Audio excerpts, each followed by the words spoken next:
अस्सलामुअलैकुम everyone, welcome back to my YouTube channel Decoding Edu. तो हमने दहम जमात का सबक नंबर 1 तवारिस और इर्तिक़ा शुरू किया है, जिसमें हमने उसका लेक्चर नंबर 1 कंप्लीट कर दिया और आज हम देखने जा रहे हैं लेक्चर नंबर 2। उससे पहले हमारे चैनल को सब्सक्राइब करना ना भूलें, लाइक करें और कमेंट कर ज़रूर बताएं कि हमारा लेक्चर आपको कैसा लगा। तो चलिए आइए शुरू करते हैं। देखो, तो हम दहम जमात का लेक्चर नंबर 2 स्टार्ट करने वाले हैं, जिसमें हम पढ़ेंगे ट्रांसक्रिप्शन, ट्रांसलेशन के बारे में, ट्रांसलोकेशन के बारे में और कुछ बेसिक टर्म्स जैसे कि नोई, तबद्दुल, कोडान और सेंट्रल। शुरू करते हैं सेंट्रल डोग्मा से। अब देखिए, यह है हमारा डीएनए। इसका पर्टिकुलर सेगमेंट क्या कहते हैं? जीन। जीन क्या करता है? हमारा कैरेक्टर डिसाइड करता है। एक डीएनए में हज़ारों जीन होते हैं क्योंकि हमारा डीएनए बहुत लंबा होता है। ये जीन जो है, इसके पास होती है इंफॉर्मेशन हमारे रिगार्डिंग, है ना। ये इंफॉर्मेशन लेकर जाता है एमआरएनए, जो बनाता है हमारा प्रोटीन। और प्रोटीन क्या करते हैं? हमारा कैरेक्टर डिसाइड करते हैं कि हम कैसे दिखेंगे। अब ये जो अमल है, ये जो प्रोसेस है, ये जो प्रोसेस डीएनए की वजह से हो रहा है और किसके ज़रिए हो रहा है? ये आरएनए के ज़रिए हो रहा है। इसी को क्या कहते हैं? सेंट्रल डोग्मा कहते हैं। इन प्रोटीन की तैयारी डीएनए की वजह से आरएनए के ज़रिए होती है। इसी को क्या कहते हैं? Central dogma. अब आपकी टेक्स्ट बुक क्या कहती है? देखो, डीएनए में मौजूद न्यूक्लियोटाइड आरएनए की मदद से खलिया के अफ़आल यानी सेल के कामों में हिस्सा लेते हैं। इसी तरह जिस्मानी बनावट और उसके अफ़आल पर काबू रखते हैं। अब देखो, जीन में प्रोटीन की तैयारी से मुतालिक मालूमात का ज़ख़ीरा होता है।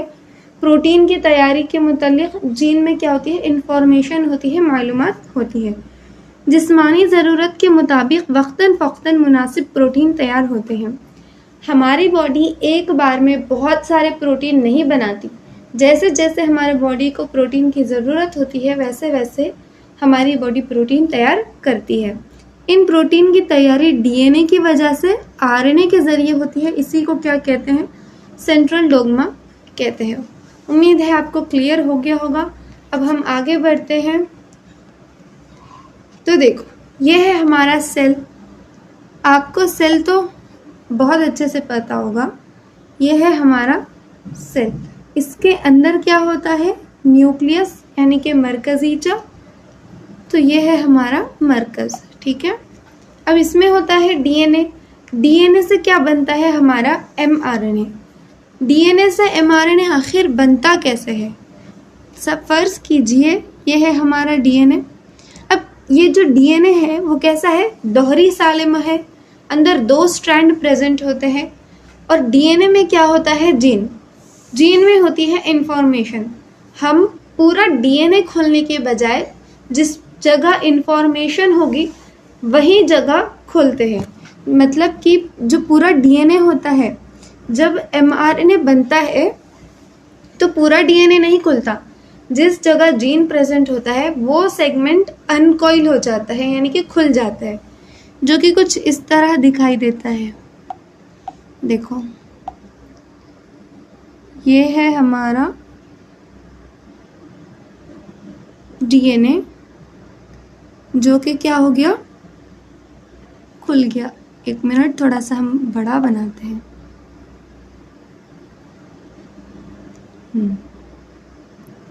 जो कि क्या हो गया? खुल गया। अब डीएनए है तो ऑफ कोर्स इसके पास होंगे हमारे न्यूक्लियोटाइड्स। तो चलो न्यूक्लियोटाइड्स बनाते हैं। सपोज़ यहाँ पर है हमारा थाइमिन, फिर है ग्वानिन, फिर है साइटोसिन, फिर है एडिनाइन, फिर है थाइमिन, फिर है थाइमिन, फिर हम क्या लें? ग्वानिन, फिर साइटोसिन, फिर एडिनाइन, फिर थाइमिन, फिर ग्वानिन। अब ये वाला जो स्ट्रैंड है डीएनए का, ये वाला, इसके बरअक्स ये जो है थाइमिन, ग्वानिन, साइटोसिन जो मैंने अभी बनाया, उसके बरअक्स जो है इस वाले धागे पर न्यूक्लियोटाइड्स प्रेजेंट होंगे। जैसे यहाँ पर थाइमिन होती है, यहाँ क्या हो जाएगा? एडिनाइन। यहाँ ग्वानिन है तो यहाँ क्या हो जाएगा, साइटोसिन एंड सो ऑन, है ना। यहाँ तक ग्वानिन है तो यहाँ लास्ट में क्या हो जाएगा, साइटोसिन। अब mRNA बनता कैसे है, ये सपोज इतना पार्ट हमारा, ये इतना पार्ट है हमारा जीन, ये होगा अनकॉइल। एक एंजाइम होता है जिसका नाम है RNA पॉलीमरेज। RNA पॉलीमरेज मदद करता है RNA बनाने में। अब ये जो अनकॉइल पार्ट है उसके बीच में शुरू होता है हमारा RNA बनना, mRNA बनना। कौन मदद करता है, हमारा RNA पॉलीमरेज। अब जैसे कि यहाँ पे थाइमीन है तो mRNA पे आ जाएगा, mRNA पे क्या आएगा, यहाँ पर आएगा एडिनाइन। अब यहाँ पे ग्वानिन है तो साइटोसिन, साइटोसिन है तो ग्वानिन, एडिनाइन है तो यूरासिल। थाइमीन नहीं होता, जो हमारा mRNA है उस पर थाइमीन प्रेजेंट नहीं होता। थाइमीन है तो क्या हो जाएगा, एडिनाइन, थाइमीन है तो क्या हो जाएगा, एडिनाइन। ग्वानिन है तो साइटोसिन, साइटोसिन है तो ग्वानिन, एडिनाइन है तो यूरासिल, थाइमीन है तो एडिनाइन, और ये लास्ट में ग्वानिन है तो RNA पर, mRNA पर क्या होगा, साइटोसिन हो। ठीक है, ये फिर क्या होता है, ये जो हमारा mRNA होता है ना, वो निकल के आ जाता है बाहर, जो कि आपको जैसे दिखाई देगा, DNA के बाहर आ जाते हैं। क्या है यहाँ पर, adenine, cytosine, guanine, uracil, adenine, adenine, cytosine, guanine, uracil, adenine, right. ये बन गया हमारा mRNA तैयार। ठीक है, तो ये इस तरह से हमारा डबल स्ट्रैंडेड DNA से बनता है mRNA। उम्मीद है आपको समझ में आया होगा। तो चलिए आगे बढ़ते हैं, ये लेबलिंग कर दी है मैंने। अब देखो, DNA के ऊपर जीन की जंजीर के मुताबिक mRNA तैयार होता है ना। अभी हमने देखा कैसे तैयार होता है। इस दौरान DNA के 2 धागों में से एक धागे का इस्तेमाल होता है।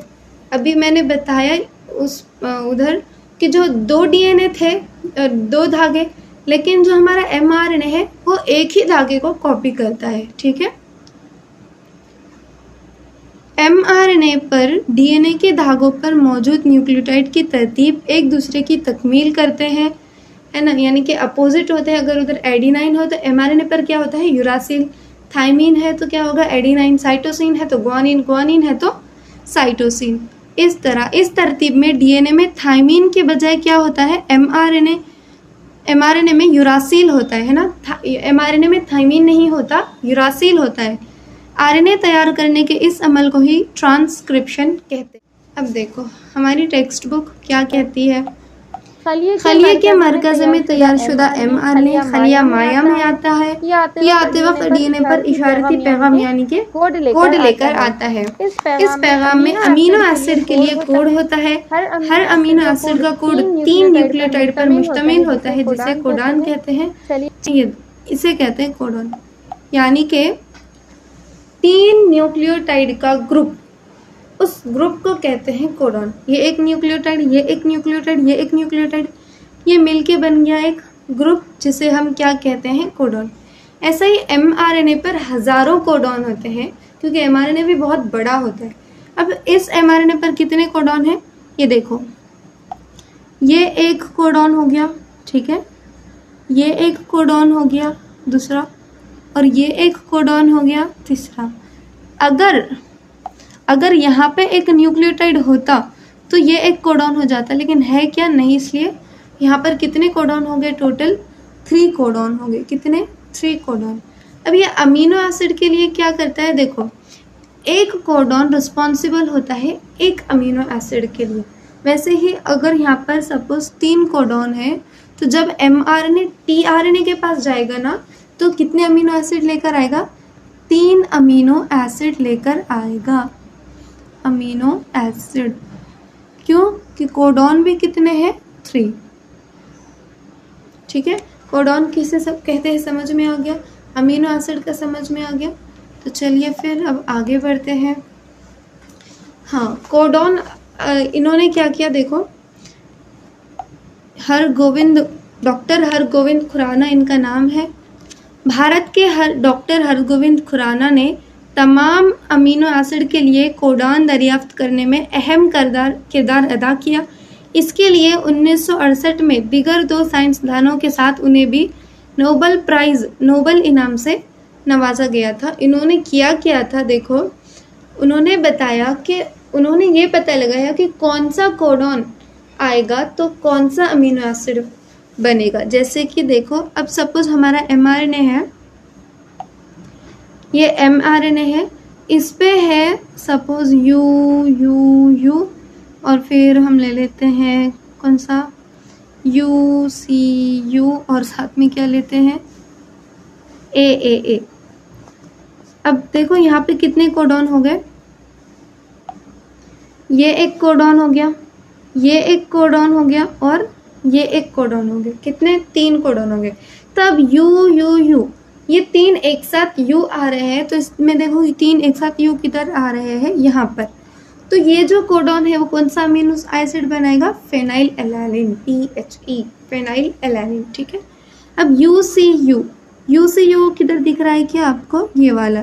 फिर ये वाला जो कोडॉन है वो कौन सा अमीनो एसिड बनाएगा? सीरीन अमीनो एसिड बनाएगा। AAA किधर दिख रहा है? यस, ये वाला।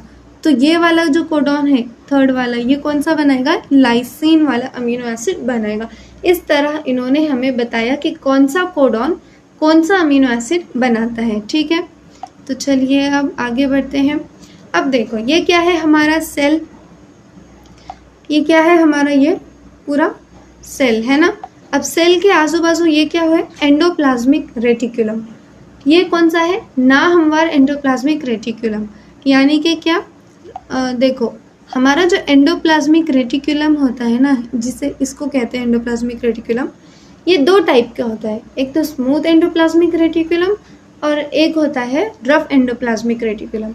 रफ एंडोप्लाज्मिक रेटिकुलम पे राइबोसोम प्रेजेंट होते हैं, जबकि स्मूथ एंडोप्लाज्मिक रेटिकुलम पे राइबोसोम अब्सेंट होते हैं। ठीक है, तो देखो ये है हमारा राइबोसोम। ये जो आपको टाइनी सा स्ट्रक्चर आ रहा है इसे हम क्या कहते हैं? राइबोसोम। इसको अगर हम जूम कर ले तो ये कुछ ऐसा दिखता है। ये पूरा एक नहीं है, ये 2 सब यूनिट से मिलके बना होता है और यहीं पर प्रोटीन की तैयारी भी होती है, इसलिए इसे प्रोटीन फैक्ट्री भी कहते हैं। ठीक है, तो चलिए अब देखो, अब समझते हैं आगे के प्रोसेस। हमने ट्रांसक्रिप्शन तो समझ लिया ना, यानी कि क्या DNA से mRNA बनना, उसी को कहते हैं ट्रांसक्रिप्शन, है ना। अब देखो हम समझने वाले हैं ट्रांसलेशन और ट्रांसलोकेशन क्या होता है। ये क्या है हमारा? ये है हमारा सेल। क्या है? सेल। सेल के अंदर क्या प्रेजेंट है? mRNA। और ये क्या है हमारा? राइबोसोम। क्या है? राइबोसोम। और ये सारे हैं अमीनो एसिड। ये है रफ एंडोप्लाज्मिक रेटिकुलम और ये है smooth endoplasmic reticulum. Rough endoplasmic reticulum पे ये जो टाइनी से स्ट्रक्चर दिख रहे हैं उसे ही कहते हैं राइबोसोम। इसको हमने जूम करके कुछ इस तरह इधर दिखाया है। ठीक है, समझ में आया? अब देखो होता क्या है, जो हमारा न्यूक्लियस में mRNA था, DNA से mRNA बना। अब mRNA खलिया माया में आता है, कुछ इस तरह से आता है, किसके पास? राइबोसोम के पास, और ऐसे अटैच हो जाता है। अब हमारा आएगा ट्रांसफर RNA। क्या है? tRNA, transfer RNA। Transfer RNA मतलब tRNA का क्या काम होता है? ये जो होता है ना, खलिया माया में से अमीनो एसिड ढूंढ के लेके आता है mRNA पे जो कोड होता है उसके मुताबिक। ये देखो, ये अमीनो एसिड लेकर इस तरह आएगा। अब यहाँ पर ये जो पार्ट जिधर tRNA अटैच हुआ है ना, अब वहाँ पर क्या होता है? ये देखो, 1 मिनट, ये हमारा mRNA है, ये हमारा mRNA है। mRNA पर ये आ गया हमारा tRNA। अब यहाँ पर इसे क्या कहते हैं हम? कोडॉन, है ना। ये जो 3 न्यूक्लियोटाइड है, ये जो 3 न्यूक्लियोटाइड है उसे क्या कहते हैं हम? कोडॉन कहते हैं। अब mRNA पर जैसे कोडॉन होता है वैसे उसके अपोजिट tRNA पर होता है एंटी कोडॉन। अगर यहाँ पर एडिनाइन है तो tRNA पर क्या हो गया? यूरासिल। थाइमिन नहीं होगा, क्योंकि जो tRNA होता है वो भी RNA का ही एक टाइप होता है।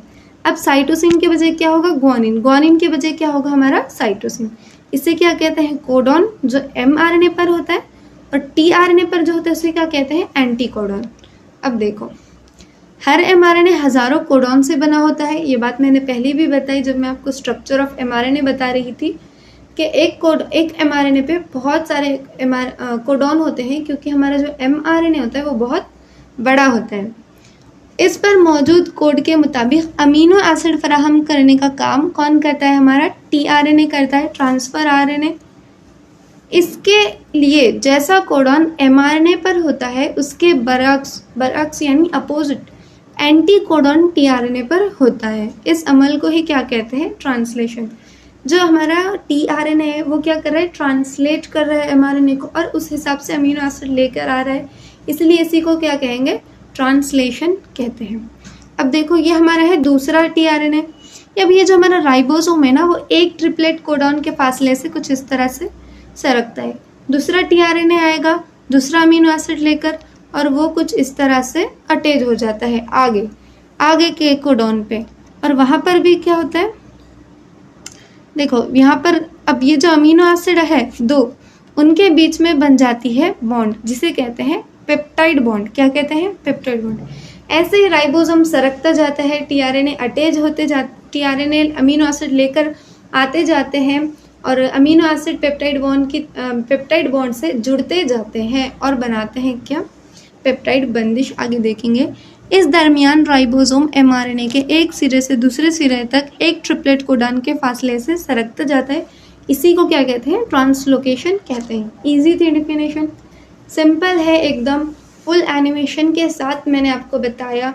इसी बात पे ना एक वीडियो को लाइक भी कर दो और चैनल को सब्सक्राइब कर दो फॉर मोर वीडियोस, ठीक है?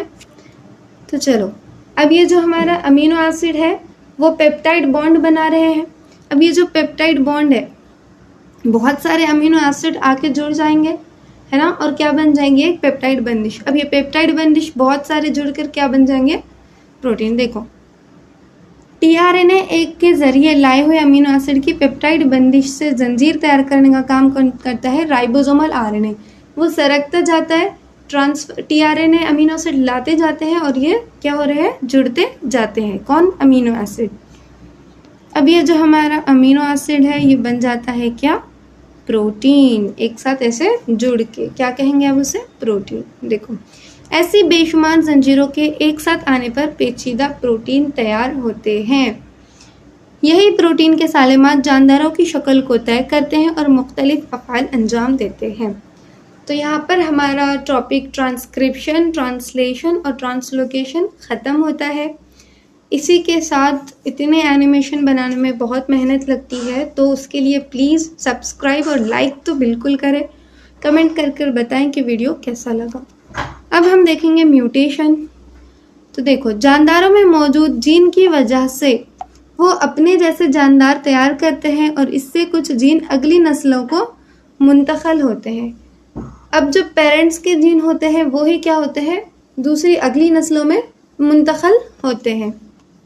अब देखो इसलिए इन बच्चों में अमीनो एसिड अपने वालिदैन में मौजूद प्रोटीन की तरह ही प्रोटीन तैयार करते हैं।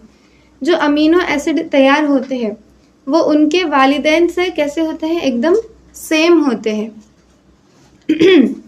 यही वजह है कि वालिदैन की खुसूसियत भी बच्चों में दिखाई देती है। लेकिन कभी कभी जीन बिल्कुल वालिदैन की तरह अमीनो एसिड तैयार नहीं करते। कोई न्यूक्लियोटाइड कभी कभी गलती से, यहाँ थोड़ा सा मिस्टेक हो गया, गलती लिखना था वहाँ पर, गलती से अपनी जगह बदल देता है। इसकी वजह से छोटा सा नोई तब्दुल यानी कि म्यूटेशन कहलाता है। यहाँ पर आप देख सकते हैं कि कैसे चेंजेस हो रहे हैं न्यूक्लियोटाइड में। यहाँ पर देखो, यहाँ पे थाइमिन है, यहाँ पे thymine, adenine adenine adenine adenine, cytosine cytosine, पर यहाँ पर का जो है TGC ये वाला कोडॉन टूट के देखो ऐसे चेंज हो गया, गिर गया, है ना, और दूसरा आके यहाँ पर लग गया। तो यहाँ पर कुछ इस तरह से म्यूटेशन होता है। कभी ये म्यूटेशन ना बहुत बड़ा होता है वाज़िह, और कभी बहुत छोटा होता है। देखो ये नोई तब्दुल कभी छोटी तो कभी बहुत वाज़िह होती है। मसलन नोई तब्दुल की वजह से सिकल सेल एनीमिया जैसे जीनियाती नुक्स लाहक होते हैं। सिकल सेल एनीमिया एक जेनेटिक डिसऑर्डर है। ये मुसलसल जारी रहने वाला अमल है, यानी कि कभी नहीं रुकता, और ये डार्विन के कुदरती इंतखाब के नज़रिए की हिमायत करता है। ये कुछ ऐसी कंडीशन हो जाती है जब सिकल सेल एनीमिया जो जेनेटिक डिसऑर्डर है वो होता है। तो जो हमारे रेड ब्लड सेल होते हैं यानी कि खून के खलियात, वो कुछ इस तरह से राउंड होते हैं। लेकिन जब ये जेनेटिक डिसऑर्डर होती है यानी कि नोई तबद्दुल सिकल सेल एनीमिया, तो उसमें ये सेल का शेप ना कुछ इस तरह से हो जाता है, जिसकी वजह से ये बीमारी होती है। Thank you so much. तो आज के लिए इतना ही। आगे का जो टॉपिक है, यहाँ से नेक्स्ट लेक्चर शुरू होता है इवोल्यूशन, बिल्कुल एनिमेशन के साथ बहुत ही अच्छे तरीके से हम उसे देखेंगे। तो उसके लिए ना एक बार लाइक करें, कमेंट भी करें कि आपको लेक्चर कैसा लगा, और हमारे चैनल को सब्सक्राइब करना ना भूलें।